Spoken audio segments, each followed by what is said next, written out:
everybody. Welcome to the Weird World Podcast, where we talk about weird things and record it on podcast. My name's Carrie. Oh, I'm Jack. I'm Dean, and thanks, Carrie, for explaining to us what a podcast is. You're welcome. You never know. We need to do some shout-outs that we always forget to do. We're going to shout out Jordan, our favorite server. I don't like that word. What would you call her? Restaurant appropriator. No, that's not right. No. Food She's a server. service professional. Yeah. She is. At And she's the best. yes, she is. Hi, At Jordan. Bonchon. Hi, Jordan. We haven't seen Jordan in like 6 months. Yeah. Thank you, COVID. Since the pre-COVID days. Hopefully they're open because California restaurants opened as of this week. Good to date us. Very I know. We hope she still works there when we get back. Okay. Jeez. What are you going to say? What are you going to tell us, Dean? Why don't I tell you a story? Something I know you're all familiar with. At least you think you are, but we're going to dig down deeper and find the origins of Men in Black. Oh. MIBs, MIBs, if you will. Right here, I'm going to play a snippet from the movie. Just something, anything. I don't care. Okay. Okay, then we'll come back. Tony Shalhoub. Yeah. But that's the movies. I've never seen it. You've never seen the movie Men in Black? Any of them? Any of them? Did you and him watch the one, How the many most have there recent one? been? How many? 3 now. Oh, I thought that was. I don't think so. There's just 3. Yeah, you're right. There's original, a sequel, and then the third new one one. with new people. I've seen snippets. Well, it's a great But movie. I've never seen an entire one. I So you- enjoy him. Really? You might be familiar with Yeah. Men in Black from the movies, but this is real life. We're going to talk about it here today. So let's first just describe what they are. And actually, Men in Black are described with kind of surprising variants. They're always, the one thing is that they always have these conservative dark suits on, black suit, black tie, white shirt, and often hats. Even in more recent times when it seems odd, they often have hats on. And horn-rimmed glasses. No. Just not sunglasses. always. Sometimes, not always. Oh. But the suits and ties and hats, and suits and ties for sure, always. They're usually depicted as pretty nondescript, but once in a while they're depicted as very strange, very odd. In all, what way? all white men in suits look alike. Will Smith, Carrie, thank you. Well, but we're not talking about the movie. You're right. You're Dean. right. Back in the day, they were usually white men. Wait, but and what they do all kind of look alike. Yes, thank you. about them was odd? Well, they usually spoke in kind of a monotone voice, Oh. and sometimes with an accent that couldn't quite be placed. It's like, what was that exactly? Oh. Okay. Oh, that is weird. Yeah. Like an alien trying to fit in. Yeah, we'll get to that. Sorry. So they always, but they always drove nice sedans like Buicks or Lincolns or Cadillacs. I don't know Ooh, if you that's better work. back in the 50s and 60s. That was like, oh, it was like a Buick. You mean like a Lincoln, like a Cadillac? Okay, now I don't know that. Now they probably drive dark Teslas. So Oh. Model 3. yeah, their clothes might seem a little odd, too shiny, or maybe the material is like undescribable, and their skin could also be pale or sometimes a little darkish or a little bit olive toned also. Their eyes were often described as an indescribable color, and many times they were hairless, What? like alopecia type hairless, like, Oh. Huh. no hair whatsoever. Yes. Ballerinas. Where Ballerinas. are we talking about? What time frame? What Oh, yeah. We'll get into that. universe? Oh. Oh, baby, they're Ours, timeless. Our universe, Carrie, is Okay. Earth. Okay. We'll talk about the time. Don't worry. I've Timeless. got very specific dates for you. Okay.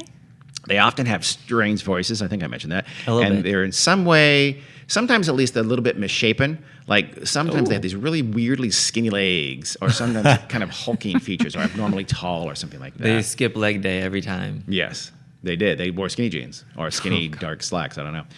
And sometimes the victims feel like they're put almost into a trance-like state in the presence of MIBs. Ooh. Huh. And of course, Men in Black are always, pretty much virtually always associated with UFOs. Uh-huh. That's the other hallmark, right? Most often, they show up when someone sees UFO and talks about it, right? Right. They just kind of show up in their stereotypical car and they interrogate the witness. What did you see? What did you think it was? And then they stick him with a shot to make him forget. No. Oh, that's the movie, right? That's The Simpsons, I believe. Where they No. almost did that to Bart, but no, they didn't. They did a or flash. to Lisa, I believe. Yeah, the movie they did a little Oh. red flash that made you forget the last, Oh, I don't know, okay. few minutes or something like that. But that's from the movies. That was never in any of the lore. Oh, okay. They are at least vaguely threatening and sometimes pretty overtly threatening and intimidating. And they warn the witness, you're not ever going to talk about this Oh, no. as long as you live. So they very, very often do exactly that. They're there to kind of find out what you know and then warn you not to talk about it. Wait, so in the real life Men in Black Yes. lore, they don't do anything to cause amnesia? No, they do not. Oh, They interesting. just I didn't warn know you. that. Yeah, no, if they had the little red laser thing, they would use it. And we'd know about it. Yeah, that's what It I was mean. I strictly didn't for know the it movies. was just an invention of Will Smith and that other guy. What's Probably his not name? Will Smith or Tommy Lee Jones. I'm going to go with the Tommy Lee. screenwriter. There is controversy within the UFO world, though, over whether there's some kind of government secret agents, like they're in the movie, or if they're actual aliens trying Yeah. to, misdirect and squelch the truth about their presence here on Earth. Either way, they are kind of this cleanup crew, right? And even when thought to be human, again, they're almost always intimidating and say, nope, you're not going to talk about this. So MIBs really did not enter even like the fringe of the mainstream until about the 1960s. That was when there had been a couple of books about them, and they started to be increasingly talked about in the lore, among UFO folks in UFO-related magazines or whatever. Ufologists. Ufologists and enthusiasts and believers started to talk more and more about this thing called Men in Black and how you heard more stories of I was visited and blah, blah, blah. So they always tell I you wanna don't know. talk about it, but it seems like Everybody talks about it. everybody talks about it the next day. So that raises they're not some that questions. scary. It does. Then the comic book, The Men in Black, released in Ooh. 1990, was a big success. And MIBs inched a little bit closer to widespread notoriety. This is in 90, right? But then, of course, they exploded into the mainstream in 1997 with movie Men in Black, starring Tommy Lee Jones and Will That was Smith. 1997? 1997, I know. What did you think it was earlier? No, I thought it was later. I thought it was like 2003 or 4. No, because around they did there. the sequel a few years later. Wow. And then there was a generally panned third installment just a couple of years ago with Chris Hemsworth and Tessa Thompson that I actually thought was pretty solid. I like her. Underrated. I thought the movie was pretty good. It's a good movie. I don't know why, but it got like 27% Rotten Tomatoes or something See, terrible. that's why you can't trust that shit. Yeah, not always. Yeah, I mean, it's a good movie if you liked it. I thought so. Exactly. So, MIBs were possibly invented back in 1947, but also possibly in the early 1950s. I'd like a little more certainty. Well, hold in on. your And they were research given their there, Dean. name in 1956, but we're going to start a little earlier than that when MIBs could go back even further. And this is one of those things where I'm going to go through a couple of stories here, and then I'm going to start the real story. You guys are going to go, Jesus Christ, you're just now starting the real stories? I'm just going to warn you ahead of time. Because you've done that to me before. No, it's because you take too long to start the real Well, this story is the before. precursors to it. So John Keel, that's the writer who brought us the Mothman Prophecies and was in real life a million times more delusional than portrayed by Richard Gere in the movie. He claimed, John Keel, that he was told by a retired journalist named John Cole that back in 1924, Cole, had reported a story from Braxton County, West Virginia. It's always West Virginia. This one starts in West Virginia, but you're right. There's a lot of shit going on. It does. Yeah. It's a lot of West Virginia and Kentucky shows up in the UFO. Well, when your state world. has the same shape as a turkey, you got That's- weird shit going on. Makes perfect logic. No, that's good. That's good. That's sound. A farmer there in Braxton County, West Virginia, had seen a huge airplane crash into the forest. The farmer, though, said it was just like the fuselage. So no wings. It was this wingless fuselage-like shape that was, the quote, the size of a battleship. Jesus. Cole, That's a big one. that's huge. Cole, the reporter, though, would later say it was 75 feet long, which means the farmer has never been on a battleship. 'Cause they're feel like- a lot bigger A than that. mini battleship. Yeah. Maybe so. So Cole reported his sighting, the farmer's sighting, to the sheriff, right? The sheriff says, okay. So he grabs a couple of his deputies and they head on out to the supposed crash site. Again, they think it's some kind of an airplane crash. To their surprise, they find 5 or 6 men already there combing over the crash site. Some were in shiny overalls, but others in that little group wore, wait for it, Yeah. black suits and black ties. Uh-oh. One of the deputies sort of freaks out at this and says, by God, they're spies, and took out his gun and pointed it at those men. Wow. Oh my God. It might have been because they were all America. described as being very small, like 5 feet tall, very short. But it might also have been because they are described as having olive skin and looked, quote, Asiatic. Oh Jesus. Ooh. So Remember, you saw these short West Virginia. men. Short, Asiatic? Asiatic-looking men. I'm surprised they didn't say they're Oriental. Probably did. Yeah. So apparently, though, these proto-MIBs were afraid of guns because they hid in the wreckage of the airplane Well, as the sheriff's, gun-toting deputies stood there and Wow. pointed their guns at them. naturally. I'm So- afraid of guns too. Me too. Yeah, I suppose you're right. Finally, one of them. I guess you not? Well, I know, but you're MIBs. You think you have? I don't know. They still probably like not impervious to gunfire. I suppose not. So one of them comes out finally, I guess the leader, and he goes to the sheriff and he says, hey, we're just here to check out the crash and write a report on it. The sheriff accepted that and went on his way. Oh Jesus. You So, didn't bother to ask him. a white write a sheriff- report for whom? A white sheriff in 1924 in West Virginia. Yeah. Yeah. Dealing with quote unquote foreign looking men is just going to go on his merry way. Yeah. That's a gigantic red flag from John Keel here. Keel. So, it got weirder though when Cole, the reporter, he noted that he had picked up a little object when he was out there at the crash site. Right, just absently picked up something from the debris. He never describes, by the way, what that something was or What? shaped like or looks like. He called it a thingamajig. Oh, my he, God. He It picked was up a little black box. no. At 3 a.m. that morning, after he had been out to the crash site, he was awakened by a rapping on his door. Yo, my name is nope.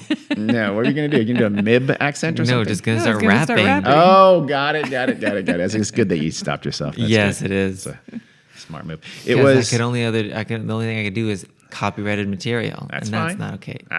Okay, what rap song hasn't stolen someone else copyrighted material? That's not how So, sampling works. Sir. It was You a just man showed it. in, quote, one of those broad-brimmed hats they used to wear. That's what Cole said. What does that mean? This is what he told Keel decades later. So Like a bowler hat? So I don't know. I think that means it was a hat at the time. I don't know. Fedora, maybe? I don't know. Fedora. He wore a kind of army uniform, though. But otherwise, he recognized him as one of the men that was out there snooping around, one of the short Asiatic men out there snooping around at the crash site, right? So the guy says, the visitor says, you picked up something today. We need it back.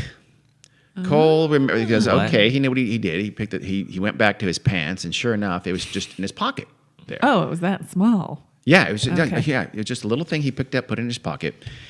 He brings it back out to the visitor at the doorway there, and he says, "Is this what you need?" And the MIB, who's in an army uniform and a hat, so he's not really quite a MIB yet.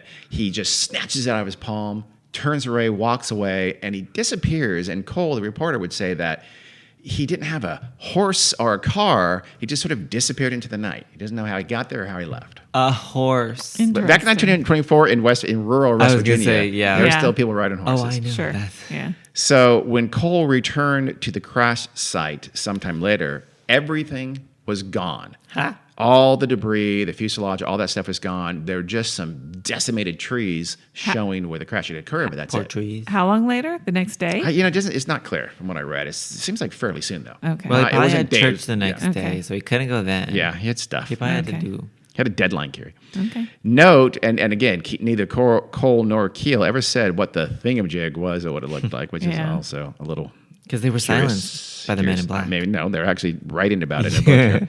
So, really, like, how Bigfoot, when Bigfoot first became a big deal in the late 1950s, suddenly you had some people coming out of the woodwork and saying, oh, Yeah. well, I saw one of those decades ago, years ago, whatever. This is, 100%. this is kind of like that. Because Keel's writing this, I believe this is in his book from the late 60s when MIBs in the UFO lore had become a big deal.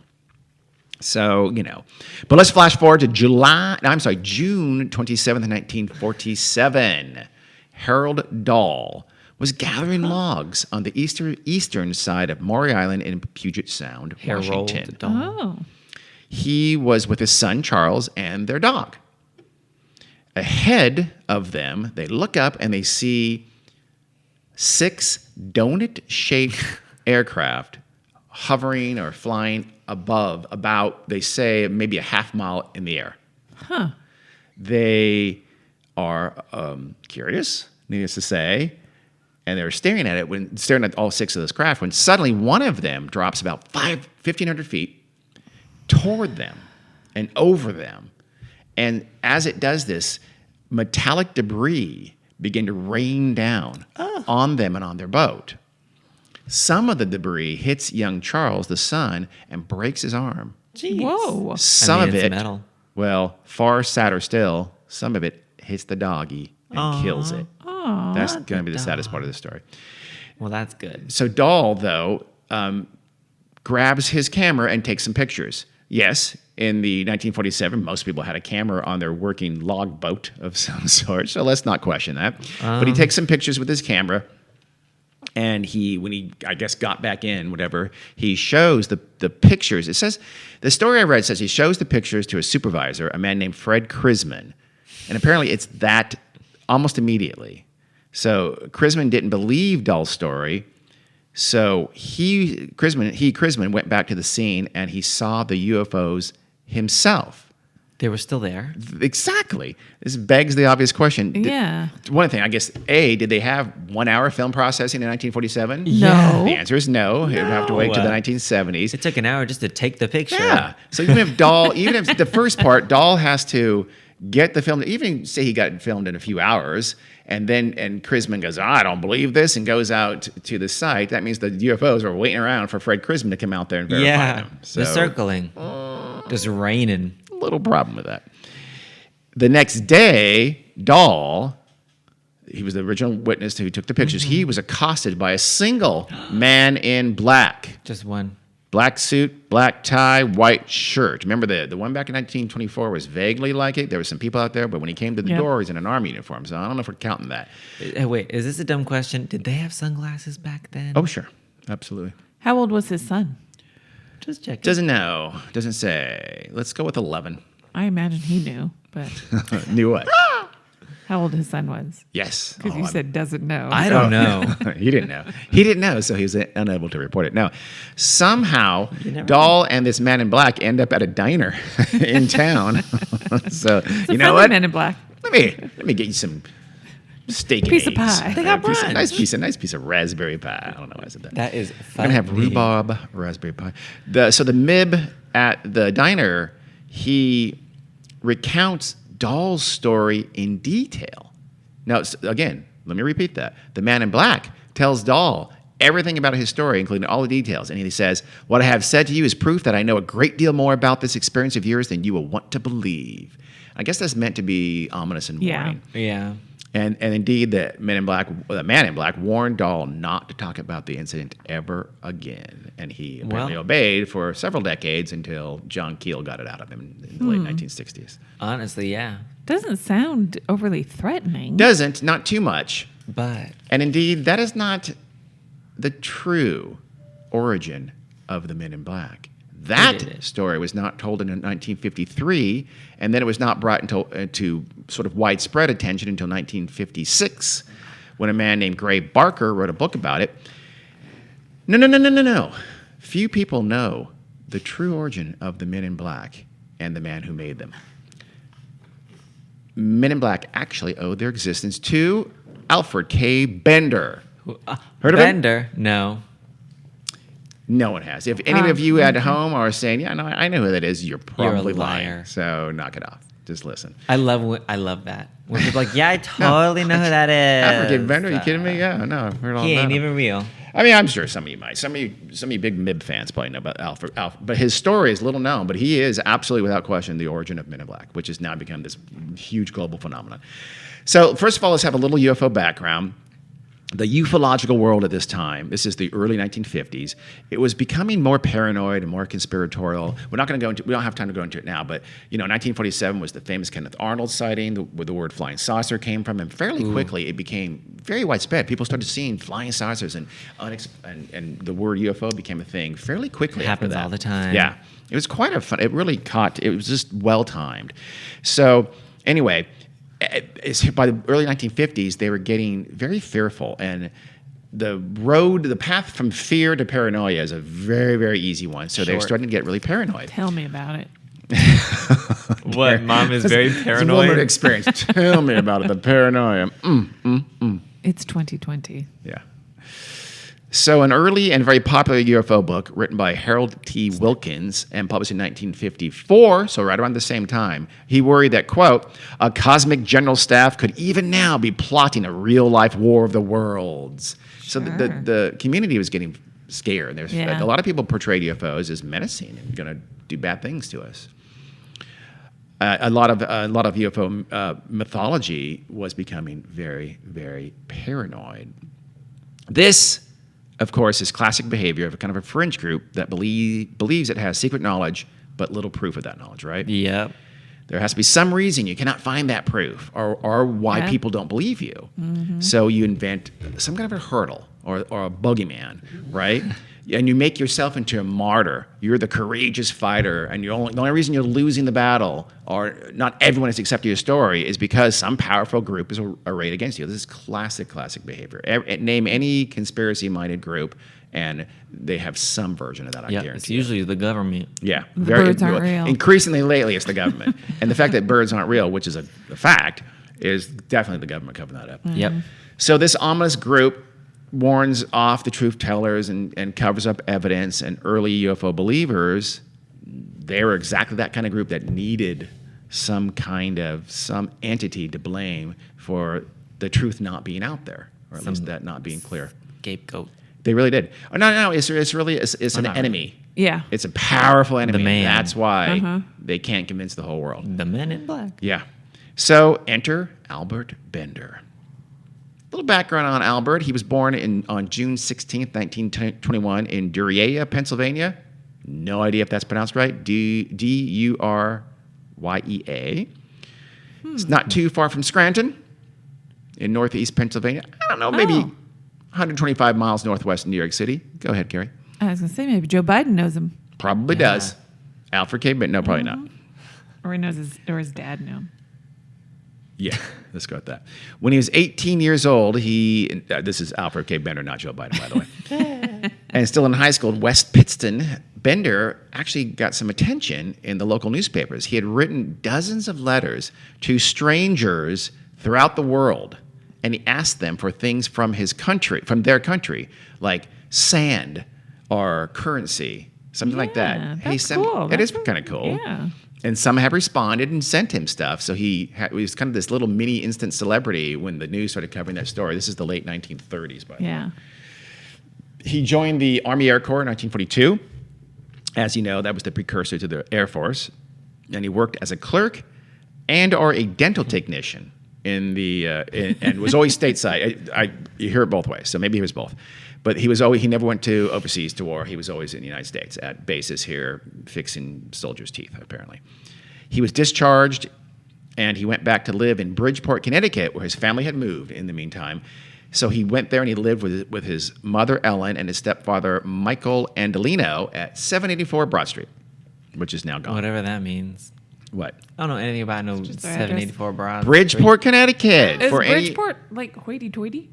It can be. It's not too far from New York City. Oh, okay. It's on, Greenwich. It's not like Greenwich, but it's. I think there's some baddie, but not hoity-toity parts in Bridgeport, and some hoity-toity.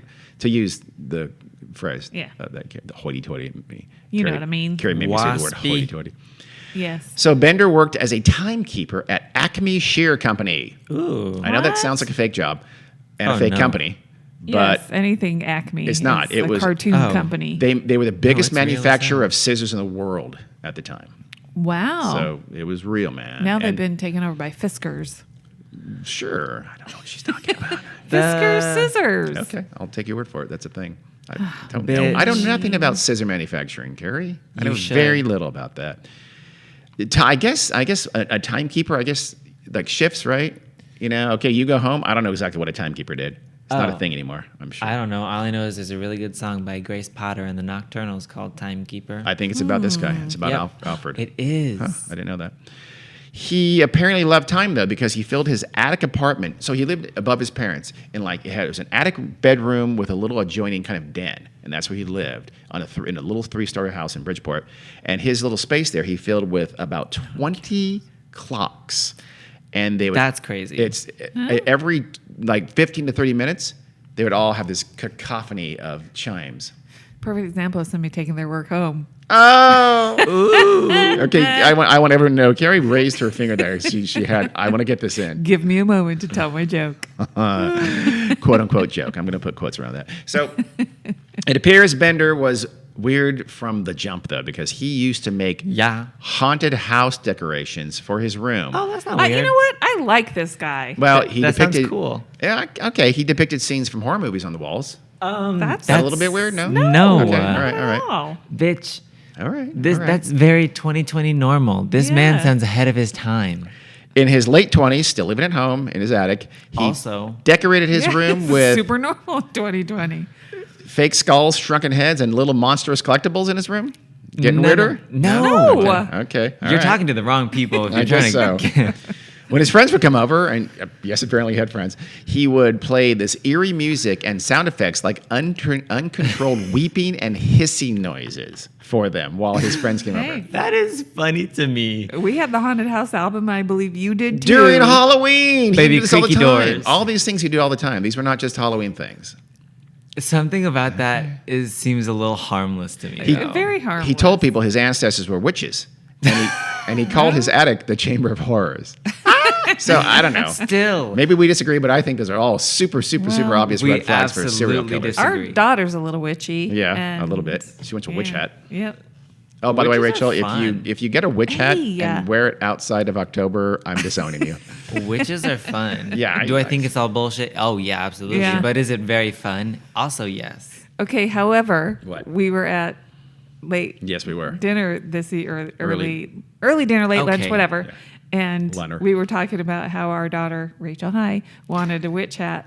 And I went to the bathroom. When I came back, I saw a woman sitting at a table wearing the exact witch hat that Rachel wants. To date, when we're recording this, it was very early October, so kind of okay.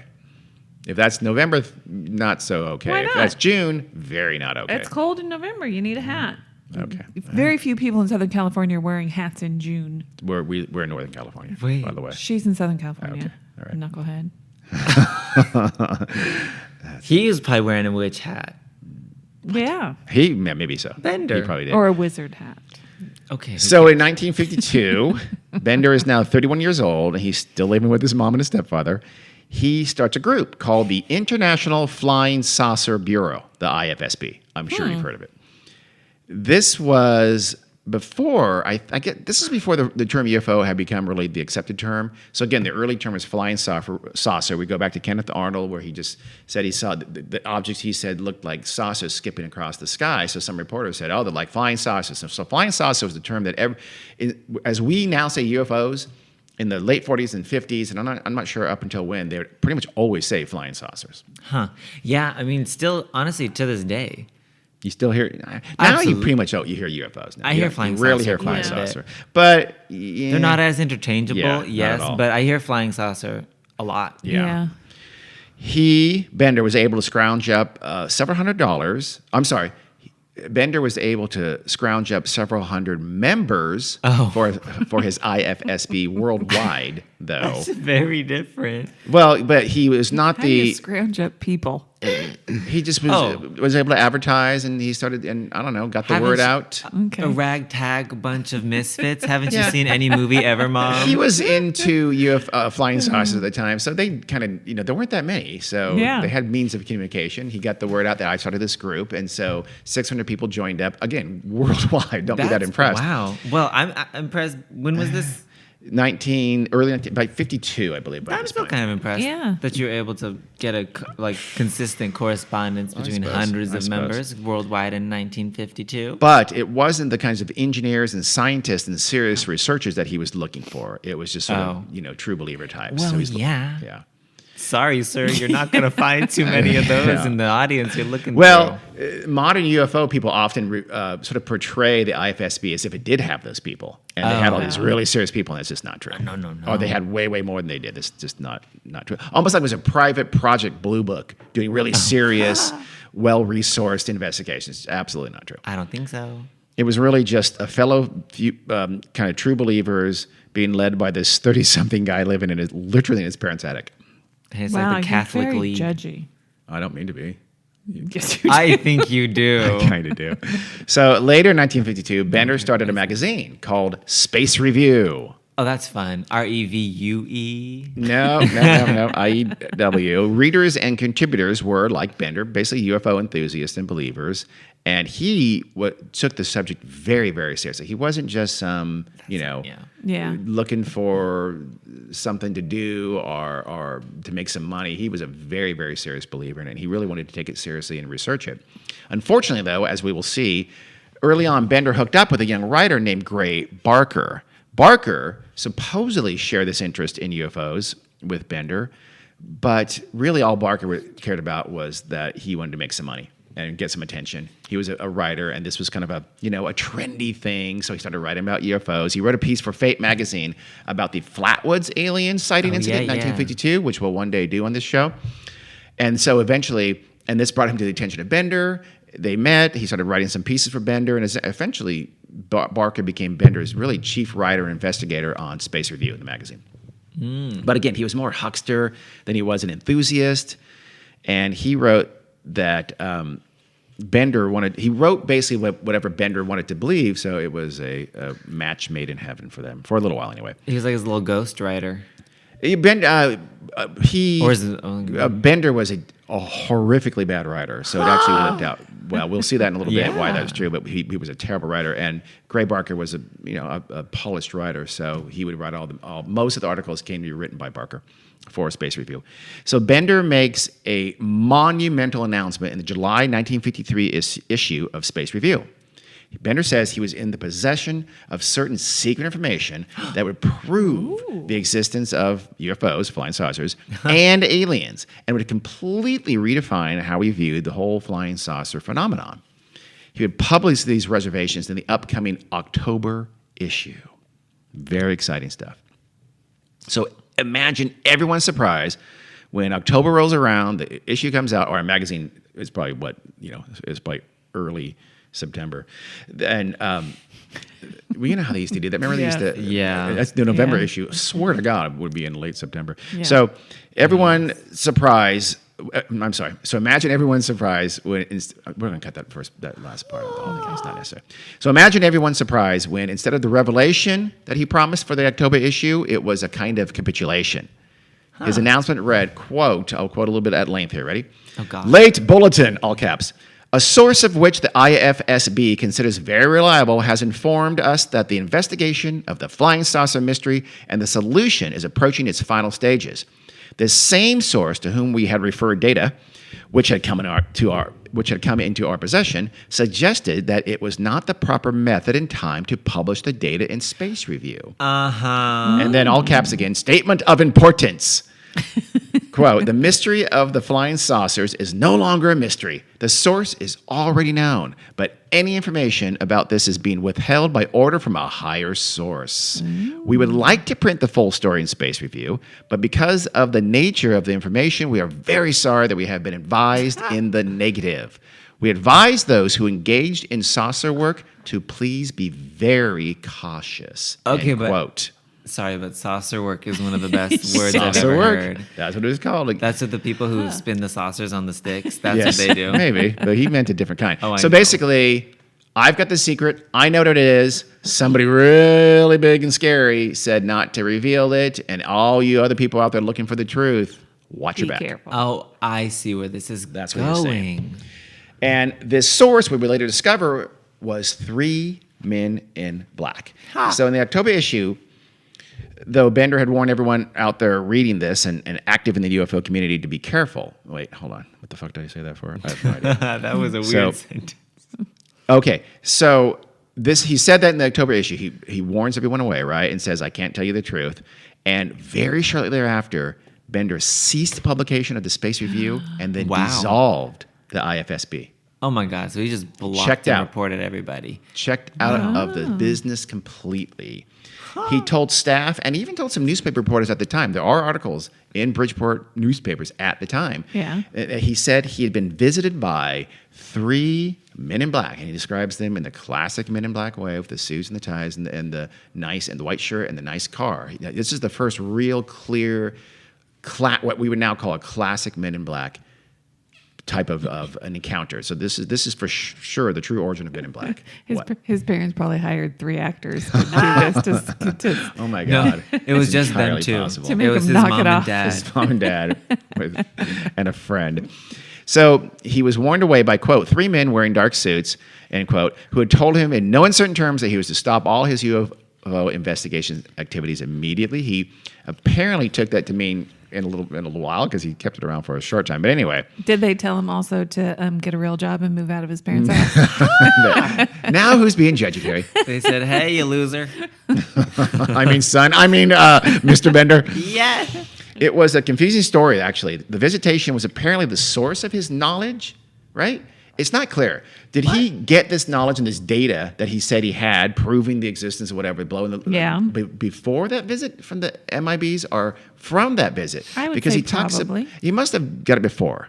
And so there must have been multiple visits because he got the information, as we'll find out later, from these people. Yeah. But then they warn him off after he makes this big announcement, don't publish the October episode with all edition with all that information. So He said he got the information from those people? yes, he would later say this. I'll get that in Oh, just a minute. okay. Confusing. It's very confusing. That doesn't really make any sense. It doesn't make any sense. So He here's said all the timeline. secrets. Oh wait! You the magazine, the UFO researcher Yeah. who has a magazine. We're going to publicize that? No! Quit right now. That's apparently what happened. Yeah.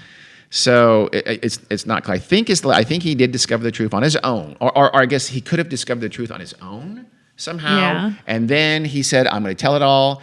In the October edition, and then they came and warned him away. Right. That makes more sense. But when they came, we'll see later when the Men in Black did visit him, they were free with the info. We'll talk about that in a little bit. So anyway, at this time, Wait, what is she carrying around? Her blanket. Oh, okay. Her entire blanket. It's killing me. You're a kook. So, sorry. That's all right. At this time, however, Bender was apparently outwardly affected. His friends, now again, at least allegedly from more recent writers. So I don't know that his contemporaneous, Yeah. like the newspapers don't say, and his friends said he was losing weight and blah, blah, blah. But later UFO writers, much later UFO writers would say that his friends said these things. Where Yeah. y'all get that? Where did you get that? Exactly. Yeah. They claimed that he was acting differently. He was more subdued. One friend allegedly said it was as if he had been lobotomized, unquote. Okay. He didn't eat for days, and he constantly felt sick, and he would absolutely refuse to talk to anyone about why he folded up Damn. shop. Again, according to later Right. UFO writings, he supposedly did this at the time. He did, though, however, the whole idea that I was visited by 3 people, that's in newspapers of the time. He did Oh, make that okay. claim then. Yeah. Okay. Wow. So it's that's possible. interesting. It's The possible Nibs. that friends did say this to somebody. It's not Yeah. impossible. I just don't know where Yeah. they got that information from.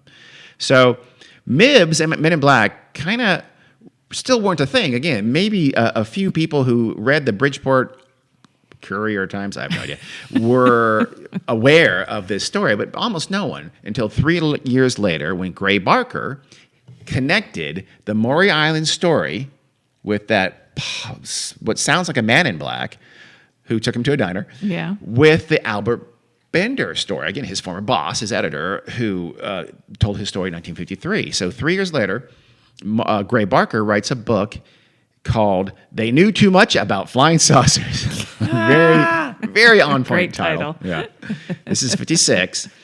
This was the first time that Men in Black were written about to a relatively wide audience and were called Men in Black. I thought you said relatively white. Probably. Yeah, I guarantee you that shit was always white. Very, very, not relatively, 100%. Hang on.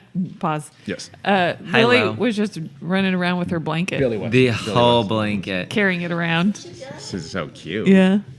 And when Loki came near it, she snatched took it it up back. and took it right back. Hey, buddy. Okay, ready? Yes. According to Barker, Bender was visited by, quote, 3 men in black suits with threatening expressions on their faces. 3 men who walk in on you and make certain demands. 3 men who know that you know what the sauces really are. Oh. End quote. The rest of the story is just pretty much is Bender's story, how they threatened him and told him to stop publishing about UFOs, how Bender was terrified, didn't eat for 3 days. Friends quizzed him on the change and what he had written, and then why he had stopped the magazine, but he wouldn't talk about it. Some thought maybe he just wants to stop because it's losing money. Yeah. And it's not really taken off. And the IFSB had all 600 members worldwide. They thought he was just discouraged and he wanted to quit. It was just sort of a dramatic way to stop what was a failed endeavor, essentially. Yeah. Got to go out with a bang. Yeah. And he had to have a really good excuse. That's a great excuse. Yeah. Again, I was warned away by this powerful, scary entity Yeah. to stop telling the truth, but I know it, so I'm special. It's not because my mom told me I got it. I know. It's not because my mom told me I need to at least go down to the general store. And I said, Mom, I'm 32. I can do what I want. So remember that when Barker wrote They Knew Too Much About Flying Saucers, I was going to say that title, in 1956, Bender had, even according to Barker, refused to tell anyone about why. So apparently everybody except Barker is not clear how he got the details of Bender's story in order to tell it and write about it. So possibly he just made it up. And it turns out Gray Barker was a fraud. Oh. He was a storyteller. He wasn't a journalist at all. He had absolutely no problem of exaggerating or just flat out inventing anything that might sell a story. He was infamous for this. Gross. In 1957, he and a guy named James Mosley, who was the publisher of a magazine called Saucer News, they wrote a fake letter. So they did fake State Department letterhead. They wrote a letter and they sent it to George Adamski. We may have mentioned that in the past here. It's not the person you're thinking. I know. Okay. This George Adamski was a mid-1950s supposed UFO abductee. And he had recently claimed that he had been abducted by aliens, and he became somewhat well known. So Barker and Mosley write Adamski this letter on State Department letterhead, basically detailing how the government knew all about UFOs and they had evidence in their existence, and hey, he should keep out there, keep getting out there and telling everyone about his experiences. What the shit? I think that's a crime. It's pretty Should evil. be. Adamski and others would use this letter later on to claim that UFOs were real, and here's proof the government admitted it. Yeah. So and in fact, Barker himself would use that in his own book, claiming this proved government existed when he knew he had written the fake letter in the first place. So that's the kind of guy Gray Barker was. A fraud. Yes, he was. Barker told the Maury Island story in that same 1956 book, and that it placed Place Mitt Romney? Barker had told the Maury Island story in that same 1956 book, right? So it's the Bender story and the Maury Island story, and this sort of makes Men in Black real, right? Yeah. It turns out that the Maury Island story was also a hoax. Oh my gosh. Apparently, Are you surprised? yeah. I don't Are know you? what to believe in. But an overt, purposeful hoax, not any kind of mistaken thing. Apparently, the U.S. government did investigate this story back in 1947. According to this story about that, Dahl and Krisman, that was the Harold Dahl who supposedly saw his boss, Fred Krisman, Yep. they tried to sell their story to a fantasy magazine in Chicago. Mm-hmm. This was a few weeks or so after Kenneth Arnold's famous sightings to the magazine. So in other words, they went to this Chicago magazine a few weeks after Kenneth Arnold made flying saucers suddenly a thing, right? Yeah. And they say, hey, this actually happened to us before Kenneth's incident, and here's what happened, the debris and all that. Yeah.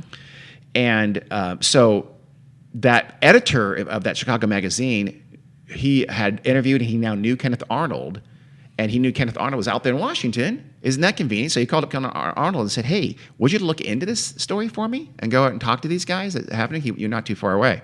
Kenneth Arnold, I believe, was in Seattle area. And so Arnold said, I sure will. Arnold had, by this time, he'd become a real true believer in UFOs, right? He says, sure will. Howdy. Why are you looking at me like that? How am I looking at You're you? looking at me like I just said something dumb. What did I say? Well, Howdy? They don't tell me when I mispronounce words, and they really should in real time because then. oh, are you fucking kidding me? Stop it. You've gotten mad at me before No, for I did not. telling you when you mess up on words. So absolutely not. So Rejected. Kenneth Arnold says, I'll look into it. In fact, I'll do one better. He calls some contacts at Army Intelligence. Why does he have Whoa. all these contacts? Kenneth Arnold was a pilot, and he knew people in Army that's Intelligence. true. Yeah, I I don't know. forgot about He Wait, did. Somehow he did.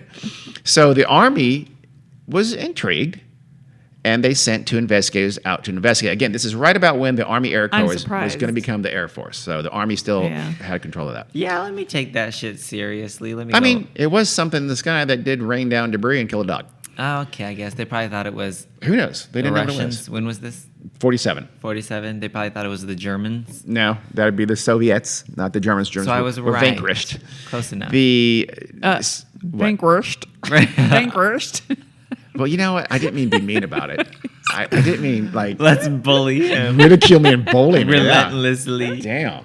No, I take that back. Just let I was going to compliment you on how well you said crash site over and over again. Okay. Good And job. then he said Thanks. vanquished. And then you. So okay, is it if it's a nice sandwich, you got to say something nice now. It's not I'm a waiting. nice sandwich, I'm waiting. though. No, it's not. It's not. an open-faced sandwich. It's an open Yeah. face. Open face. Okay. There The you go. meanness is the meat. So now this is kind of a serious thing because you have Crisman and Dahl suddenly have these two Army investigators out there asking about, okay, so what happened? Yeah, and they show us your kid's broken arm. That's what I would say. Show us your dead dog. Dig it up. Well, actually, I mean, kind of, yeah. You would want, if you're actually investigating it, you would want Need to the see all evidence. of that. Sure. So they got scared and they folded. And they admitted that it was a hoax and they're just trying to make some money from selling the story. Oh my goodness! Did the army not then shoot them in the head? Just kidding. No. But I guess they had shown the metallic debris to people by this time. And so the investigators got a hold of it and it was aluminum. It was nothing remotely. I was gonna say just metal shavings. Yeah. So the investigators, though, did not tell Kenneth Arnold about this because they didn't want to embarrass him. Kenneth Arnold was a nice guy.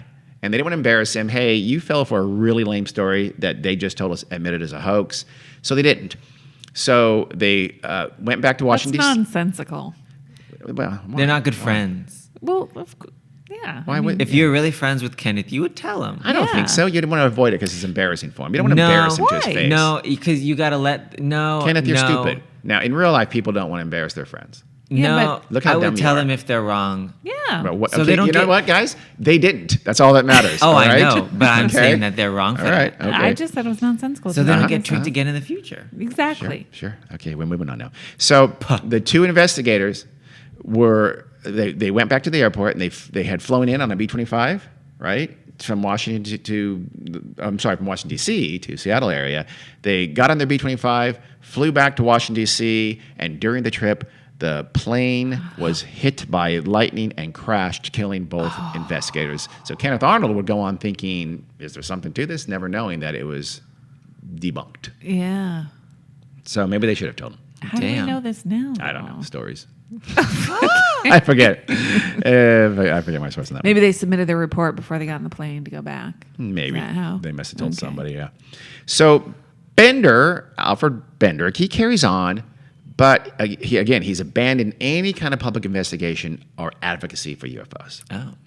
The Men in Black had become something of a thing, though, but mainly on the real UFO fringe. Even after 1956, again, it was Barker's book, so not that many people knew about it, Yeah. right? But then in 1962, Bender himself comes clean. Now, by this point, the whole MIB phenomenon had started to it was in the UFO lore. There's just Trickling like in. sightings and things like that. It wasn't a big mainstream kind of a thing, but within the UFO enthusiast circles, had become a little bit more of a thing. Mm-hmm. So Bender says, "I'm going to write my own damn book and tell my story myself." Uh-oh. It is called "Flying Saucers and the Three Men in Black." That sounds like a children's story. It does. It can maybe. Well, in this case, Mrs. Frisbee and the Rats of Nim, but the space version. the scary space version. This is 10 years after the alleged incident. Barker had actually collaborated on this book, though, too. So Barker was probably just looking for a payday. Say, hey, why don't you write a book? I'll help you, and we'll share the profit. We'll share the profit. Seriously, figuring it can make him both some money. That's exactly true. So Bender apparently really did write it, though, because we know this. Because the book is said to be completely unreadable and incomprehensible. It's just utter nonsense. What do you say? It's Aw, impossible.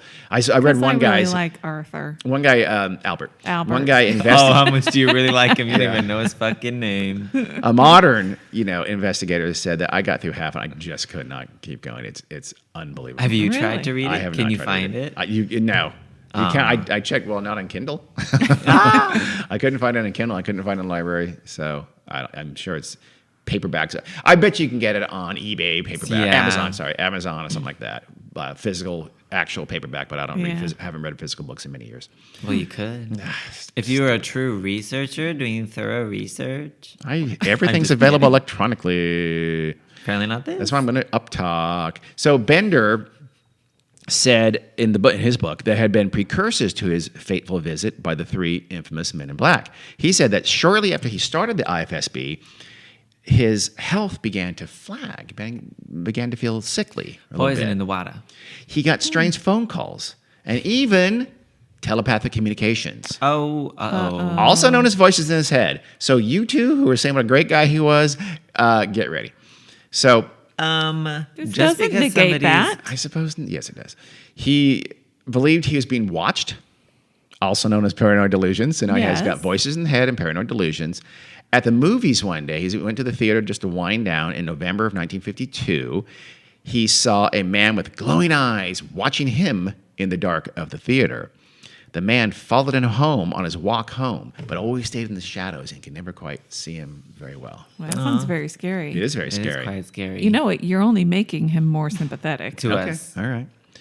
Later, Bender was sent into a trance state by telepathy. So someone somewhere was putting him into a trance, and he levitated above the floor of his attic room. Oh, Exorcist. Probably some exorcist-like. His room would at times be filled with the stench of burning sulfur. He just farted. Maybe so, but no, if it's your own. Maybe it's his stepdad downstairs. Oh, and it wafted up? Yeah, that's what I'm thinking. These were scary times for him, but they were only a hint of what was to come. Oh, no. That was when, of course, the three men in black showed up at his home, presumably, which is weird because did they knock on the door and then did the mom let him in and say, oh, he's up here. Holla, Albert, you have company. She was probably like, oh my God, does he have fucking friends? Yeah, come on in. Yeah, you can see him. Jesus. Wow, now who's being judgy again? So you two have just been judgy over the course of the last. Okay, that's fine. Don't try that That's cool, bullshit. man. That's cool. Don't try it.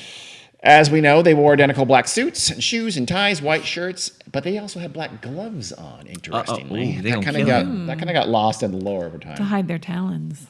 Ooh, good one. They're good lizard one. skin. Yeah. Ooh, no. Well, their faces are out. But they have masks, but they can't have I gloves suppose. and masks. It's all too Really? expensive. Okay. Oh, we forgot our gloves. I don't know. Put some black gloves on. They don't have the budget. Yeah, maybe. Quote, they floated about a foot off the floor. What? Just levitating Yep. through the home Yep. like an that is funny. They as absolutely hell. did. Still with the quote, they looked like clergymen, but wore hats similar to Homburg style. No idea what that is. Didn't look it Oh, up. yeah, you do. Okay. Oh, okay. Apparently I'll I show do. you later. The faces were not clearly discernible, for the hats partly hid and shaded them. The eyes of all three figures suddenly lit up like flashlight bulbs. They seemed to burn into my very soul as the pains above my eyes became almost unbearable, wrote Bender. So they float in, they're scary looking, their eyes light up, and I don't know, lasers or something like that, like but he laser feels eyes. pain above his eyes. So the men in black, they told Bender their human appearance was mere illusion, that they kidnapped real humans and they used the bodies to create this appearance. So they were kind of like early Hannibal Lecter going on here, except they went full Hannibal with the whole body, not just the face. I applaud their gamesmanship. Love it. Y'all got to hear him say Hannibal Lecter. Isn't it? What is it? Is it It's just Lecter? Hannibal Lecter. Okay, that was a typo. No, I love it. He says this every time. It's been years. I It did. What, makes was me it your chuckle. autocorrect? It was my autocorrect. Yeah, it actually almost certainly was. No, it Right? If I wrote wasn't. Lecter, it's going to turn into Lectern. No. Let's go with that. Autocorrect knows what Lecter is. No. I think they do. Hannibal Lecter, everybody. They had a Versus the vague podium. blue aura around them. Ooh. And Bender noticed a faint whiff of Sulfur. With a PH. I go No. with F. PH is too English. We're in America, yeah. Their eyes had tiny, shiny lights, as we know, like little bulbs. They communicated with telepathy, though, not through speech. Even with him? Yes. They gave him a metal disc with instructions, and they told him very clearly, I guess telepathically, to stop publishing right now. He invented the CD. Yes. He may have, yes. He's writing this in 1962, so pretty impressed, Albert. Me too. They derisively told him that even if he told people about this whole incident, no one would believe him, so why even bother? They're not wrong. They aren't. Although nowadays, I think they'd generally be believed. Listen to Wow. us right now. We don't believe him. We don't, but we're not the norm. A lot of people would believe. How's that? A lot of people. Yeah. Anybody who watches That's the true. Learning Channel, Discovery, or History Channel would believe him. Learning Channel. Yeah. The TLC inaptly doesn't do named TLC. They do UFOs. shit. Are you kidding me? They No, don't do UFO. they don't. Learning Okay, Channel, Discovery they and do- History. How's that? They do. 90 Day Fiance. Yeah. Oh, do they? fucking- All the Whatever. reality stuff. Discovery, History Channel, 24/7 bullshit. Should be ashamed of themselves. True. The Men in Black even stole his copies of Space Review that they had there in the room with them, and then they left the room in a yellow fog. Oh. I'm going to assume they also Silver. tipped over the end table and they Yeah. messed with his puzzle, his 1,000-piece puzzle. Just They to- hit a couple of the pieces. Absolutely. I mean, stole his Space Review. That's hilarious. And now we'll show you. And they slammed the door and they were out real loud. And I they don't know. stepped on his Air Jordans. They were kind of like MIB dicks. So during the encounter, though, the Men in Black took him on their ship to their secret base in Antarctica, or possibly the Arctic. Sources vary. Those Or are very different. it was all telepathically through like astral projection. We're not completely sure from his writings. Yeah. So it could have been a ship, could have been astral projection, but anyway, somehow, some kind of magic transport, he was able to visit their secret base in Antarctica. And there, the aliens told him all about UFOs and flying saucers and everything. They showed him around. They showed him their hangars, their laboratories. They're very trusting people. What the fuck? Very nice. They even took him to see their boss. This was a 9-foot-tall being called the Exalted One, who Bender described as, quote, bisexual. What? We assume that means this Oh. had both sets of equipment, not Yeah. orientation. Yeah. So but that's uh, funny because he definitely, that means, in 1962, how'd you find that out, Bender? Exactly. 1962, would that be a normal? Would a bisexual? I don't know. I have no think idea. so. I have no idea if that was an Yeah. accepted orientation word or not. I don't So know. When did Alfred Kinsey do his thing? 50s, 60s. Yeah, but that was I don't know. Yeah. So their quest, the aliens' quest on Earth, was to take our water to extract some kind of element Hey, from our water. there's 'Cause only they two. had, they had run out of that element back at home. Calling bullshit right there because there's only two elements in water and both of them are pretty fucking abundant. They promised to return the water that they didn't use because the Earth needs water. Can Earth? I actually read that Earth can actually manufacture a little bit of water, but like in deep down sources maybe. In the mantle. But otherwise, but if we lost a lot of water somehow Oh. in some kind of event, like aliens stealing it from us, we'd be in deep shit. Oh, yeah. Water is, yes. Yeah. So anyway, the aliens told them they'd first shown up back in 1945 to get our water. And they promised they'd leave by 1960. Remember, this visitation was supposedly in 1953. So they had a schedule, and they stuck to it. And then later, or possibly before this incident, the MIBs showed him their power. So Bender was relaxing at a theater again, watching a movie, and suddenly a huge monster appeared in the seat next to him. Okay, this is Donnie Darko. A little bit. Apparently no one else had noticed because the monster then morphed into the shape of a man in black.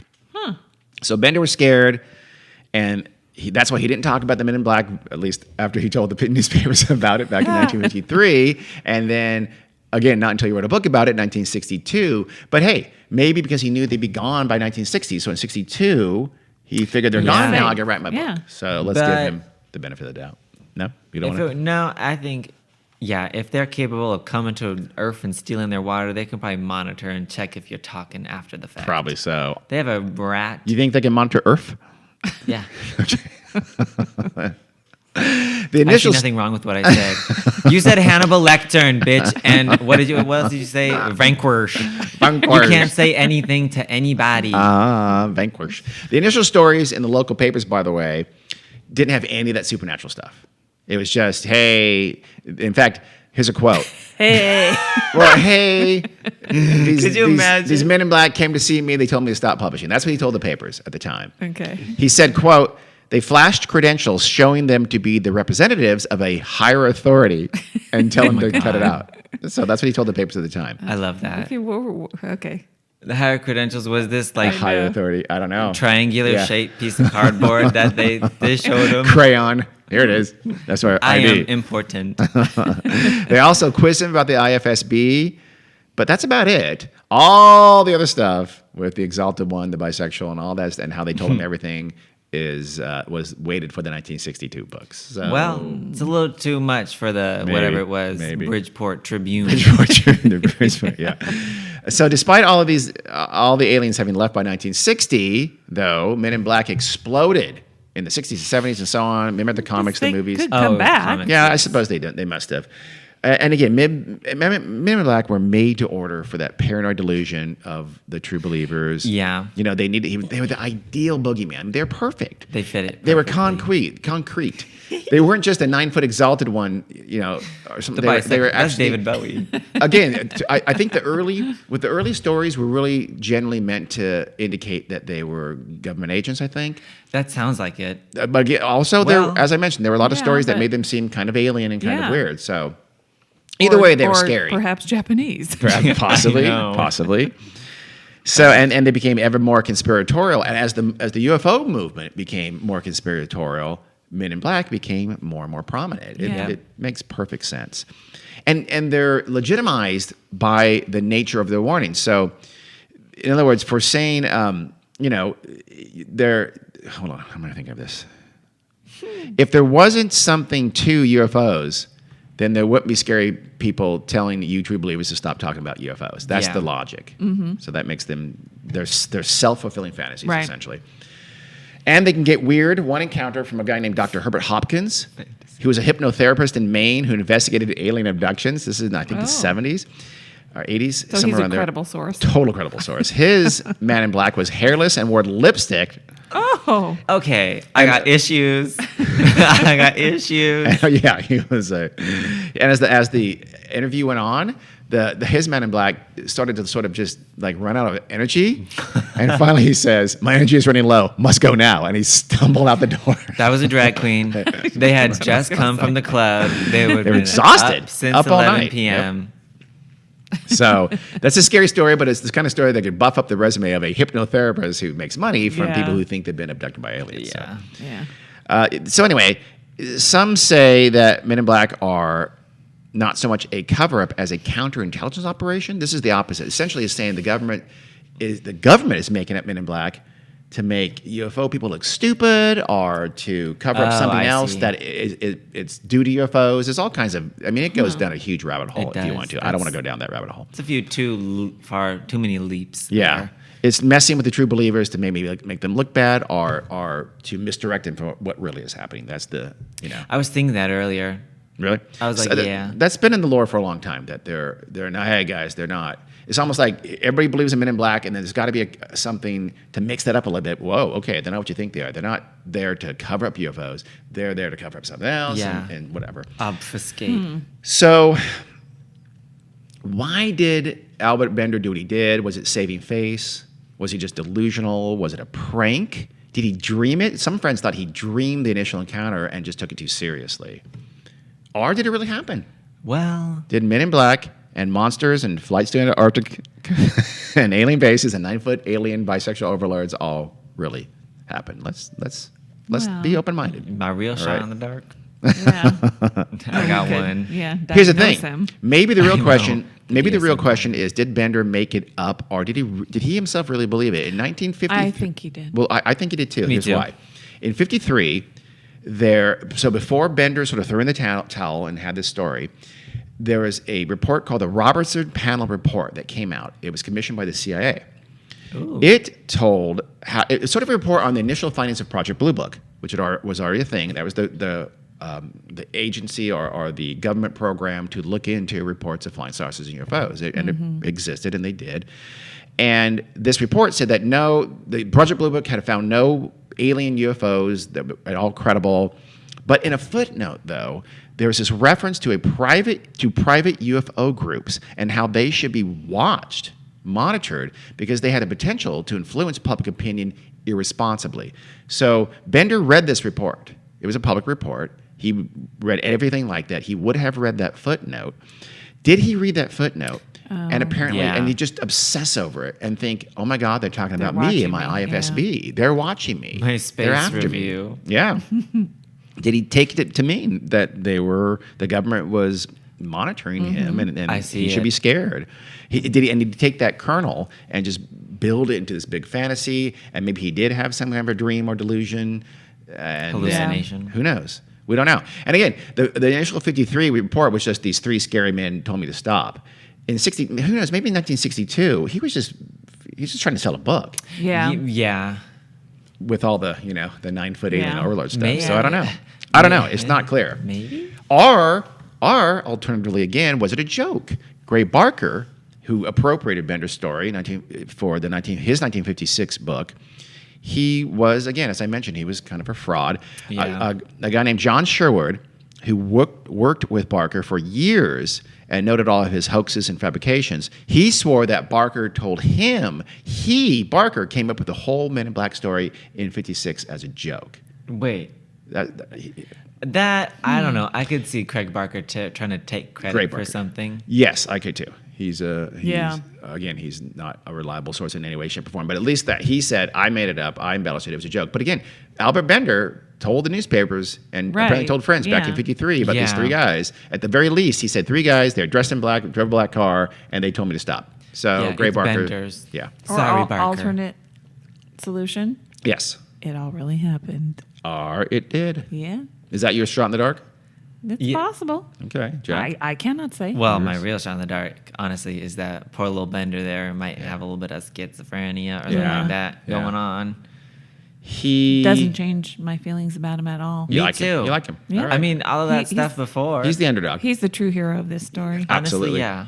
Although, and the true victim again is the dog that died from the debris. It's And terrible. the people that died in the plane. Yeah, those 2 guys. Yeah. Yeah, The Air that's true. Force That's people. That too. That's that too. Albert Is Bender. that true? That's like for real, for real? I think so. It's told as if it's true, but you never know in this kind of Yeah. stuff. yeah, honestly. If that's for real, them too. Yeah, I agree. And the dog probably didn't die. The dog probably didn't. Although maybe they killed the dog just to make it more realistic. They were trying to.